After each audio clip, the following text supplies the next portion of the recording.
Hey guys, what's going on? This is I've Got the Blues with Dustin Wood. I'm Dustin Wood, obviously. Um, and this is entry number 5 now. I know it's been a few days since I posted one of these. I usually post them every couple of days, but I just kind of wanted to take a break. I wanted to give you guys a break, especially after the last entry, which was a little heavier than I thought. I honestly wasn't even going to post it because I thought it was a little too, I don't know, sad or depressing or a little down in the dumps. And I'm not usually like that. But that's the whole point of these, is to get my feelings out there. But for this one, I kind of want to bring the mood up. I'm doing a lot better. Excuse me, I just burped. I had a Pepsi for breakfast. Oh, gross. Anyways, I'm feeling a lot better, obviously, in a better mood. Big part of that is you guys. I appreciate it. I got a lot of responsive video, a lot of support. I appreciate it. Feel free to share these videos out because my whole hope is that somebody either, not necessarily with my disease because it's really rare. There might be people out there on YouTube that have this disease and watch this. But my hope is that just somebody going through a similar situation. They're young. Because of something going on with their lives, with a disease or a condition or whatever, they feel older, they seem older, they just can't do what a normal person of their age can do. I hope this is a source of inspiration or kind of a blueprint to show you what you can do. Because your life doesn't have to end just because some bullshit's going on with your body that you can't help. So, I want to teach you guys a game, alright? But before I get into that, I want to teach you why this game exists, I guess. When I was a little kid, my brother had a PlayStation. He got one for Christmas, the original PlayStation, and came with a video game, Resident Evil, which is a horror game. And me and my sister were too young to play video games. She was 6, I was like 8. And we could play Nintendo and stuff like that, but this was like brand new game system, and my brothers treated it like if you touched it the wrong way, it would explode. So they're always like, don't you fucking touch my PlayStation. It's off limits. Look, don't touch. They treated it like it was a stripper. So, basically, we got to watch them play video games. They played Resident Evil. And me and my sister had never seen anything like it before. It was just this amazing story. We were so caught up in the characters. Every time they would die, we would get upset. My sister would cry. She was 6 at the time. She didn't understand the concept of just starting over at a video game. So she would get super upset if a character died. And they didn't live with us. They lived in Red Bluff with their dad. And so they would leave with the PlayStation, with the game. We wouldn't know the ending. So I thought, I'll make up my own ending. And I started writing. And I'm 8 years old and writing the ending to this video game, but I was just inspired by it, and that's how a lot of my writing would start. I'd watch a movie, and I'd be like, that was a cool ending, I would have done it this way, and I'd write the different ending to a movie. I have a notebook full of just endings to different movies, which is still stupid, because who gives a shit what I think about a movie, but that's how my writing started, and it's fun, and it's, kept me going. A lot of what's kept me going with my disease and staying positive is not necessarily certain kind of medicines or anything like that, or positive thinking's helped, but it's people. I get a lot of inspiration from people, actors, because I'm an actor. I love watching an actor do his work, and writers are the same way. And one of my biggest points of inspiration, or biggest persons, is Max Landis, and he is a writer in Hollywood. He did a YouTube video, really popular, called The Death and Return of Superman. You should check it out on YouTube. It's got Elijah Wood in it, Chris Hardwick, Mandy Moore, a bunch of really great actors, and they're making fun of a comic book series. And even if you're not a comic book fan, check it out. It's really, really funny. He wrote it and directed it, and he's in it as well. And he also wrote the movie Chronicle that came out, which was really, really good. He's got a ton of movies coming out, including a new Frankenstein movie he wrote. So, he really good writer, and he's kind of an eccentric guy, which is something that when I was in school, my teachers wouldn't call me weird. They'd say, he's not weird, he's eccentric. He goes to the beat of his own drum, shit like that. So I look at this guy as a point of inspiration because I'm seen that way. But I don't want to get into the whole weird thing or geek or nerd. I mean, I've said that I'm a geek and a nerd, but I hate that, and because, I don't know, it's just weird. But anyways, the game. I watched a lot of his videos. He came up with this game, and it's kind of like a party game. I'm going to teach it to you guys because it's fun to play with a bunch of other people. I play it by myself because I don't really talk to a lot of people because I'm kind of a dick. But this is the game. I'll teach you how to do it. It might be hard to follow, whatever, but for those of you that can follow, it'll be fun, alright? So, the game is called Flip the Concept. What you do is you take popular movie franchise or a book or something that's a little well-known that the majority of people at a party or whoever you're hanging out with would know that concept, right? And a fun thing to do is flip the concept. Take the good guys and make them the bad guys. Take the bad guys and make them the good guys. Change situations and plot points so the stuff that the good guys do look like bad guy things, and the stuff that the bad guys would do in the original film or book or TV series look like something a good guy would do.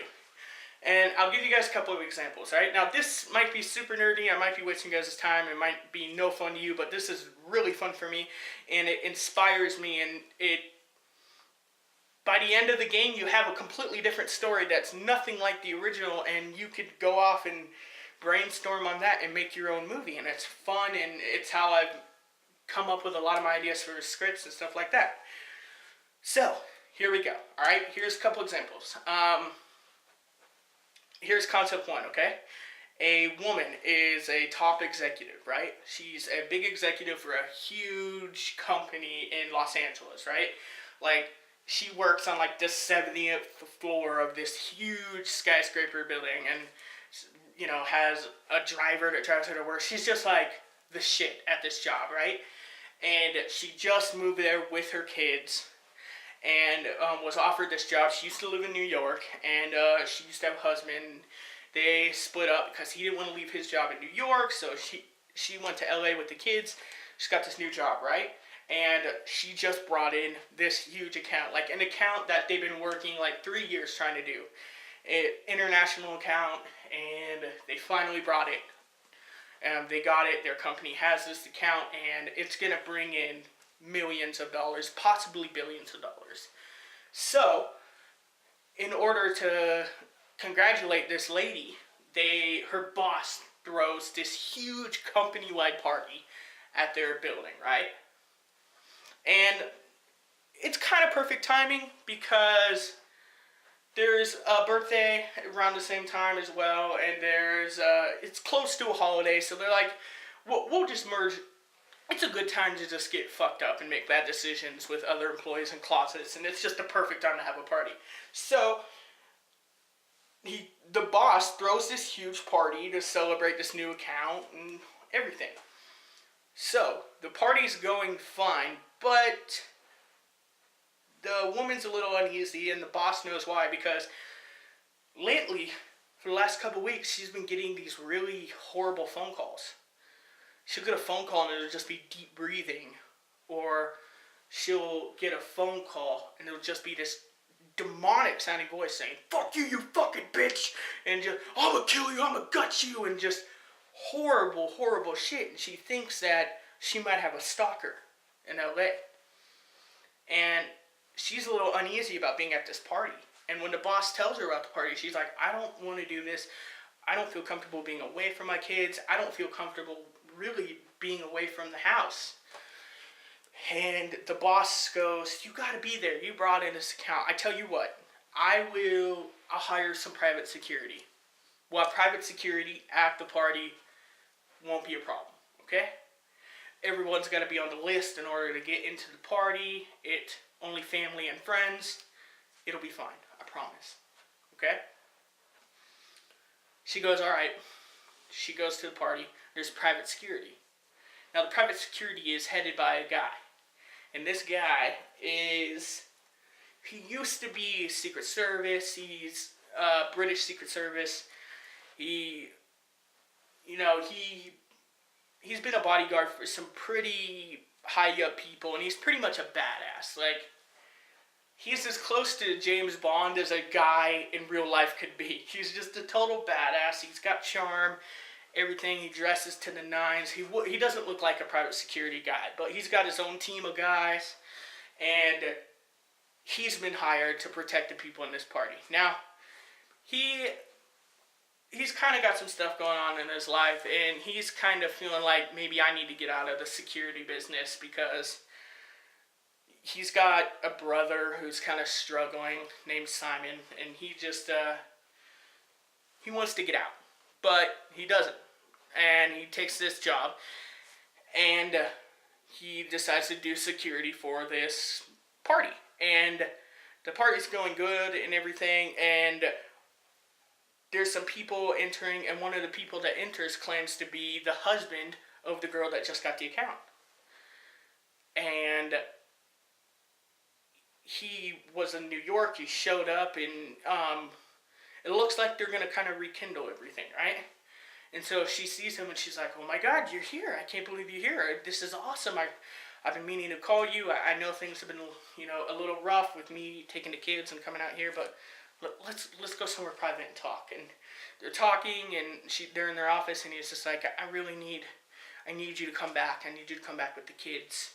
And she's like, well, we'll talk about that. Let's just enjoy each other's company. I wanted to talk to you anyways, and things are going so well out here, and I'm so much happier, and I want to talk to you about what's best for the kids and what's best for us. And listen, I think that and all of a sudden the door opens, and her boss comes in, and he's just like, come on, you're missing the party, you gotta come out, and you need to do a speech, please, you need to get the troops fired up, come on, come do a speech. And so she leaves, and the husband's alone inside the office, and he sits down, he's a little jet lagged, he's just sitting at her desk, he sees a picture of the kids, he picks it up, he's looking at the kids, smiling, maybe he's starting to think, they do seem happy here. Maybe I've been crazy, getting a little upset about them leaving. Maybe this is what's best for everyone. And he looks over, and on the desk, there's a manila envelope. And he recognizes the name on it. It's their attorney. It's been their family attorney forever. He picks it up, and he opens it up, and it's divorce papers filed to him. And he realizes that's what she wants to talk about. That this woman that took my kids away from me, who acted like she loved me all this time, and then she takes this high-paying job in LA, and she's making more money than me now. She thinks she's better than me. She thinks she's a better parent than me. This bitch. This stupid bitch, I can't believe her. She's gonna divorce me. She's gonna put me out on the street. She's gonna make me feel like less than nothing. I'm glad I made those phone calls to her. I'm glad that I scared her. Because you know what? She is a bitch. And I do want to gut her. And he goes crazy. Something snaps in him. And he starts to go up into the air ducts, right?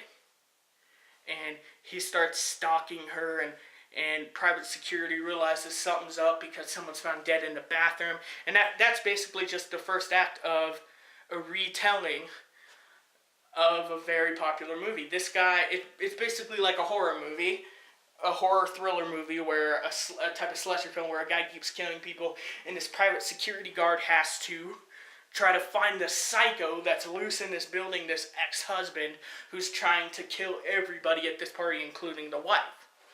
Now, you guys probably recognize the story. The main character, the British Secret Service guy, is named Hans Gruber. The wife is named Holly McClane, or Gennaro. She changed her last name to Gennaro. And the psycho is Bruce Willis's character, John McClane, from Die Hard. Now, it's a totally different movie when you flip the concept. John McClane's now the bad guy. He's loose in this building with guns and knives killing people. Hans Gruber is the suave British guy who's hired to protect this lady at the party. It changes the entire story. It's a different movie now. It's a slasher film. It's not a cool action movie where John McClane doesn't wear shoes and he kills British people. Now it's a completely different movie. So that's the fun of the game. And the whole fun of the game is to not let people know what you're telling until the very end. So they go, oh, God, that's right, it is that movie. So that's just one example. Another really quick one is there's a little boy, and he has a friend. And he's been friends with this guy for, like, the kid's maybe 11, right? He's been friends with this kid since he was 6. They're best friends, but a new kid comes in and moves in, right? And they're all kind of friends. They're kind of jealous of each other, and they kind the old friend and the new friend kind of push each other to outdo each other. You know, like one will tell a story, and the other one will be like, "Well, I did that, but I did it twice," and that kind of stuff. You know the kind of friends you have that you tell a story and they have to up you, like, "Oh, I caught a fish." Well, I caught a fucking shark. Oh yeah, well I caught a fucking human. So screw you. That kind of stuff. So they're kind of pushing each other like that, and the friend, let's call him AD. AD is kind of stuck in the middle, doesn't want to not be friends with either of them, wants everyone to just kind of get along.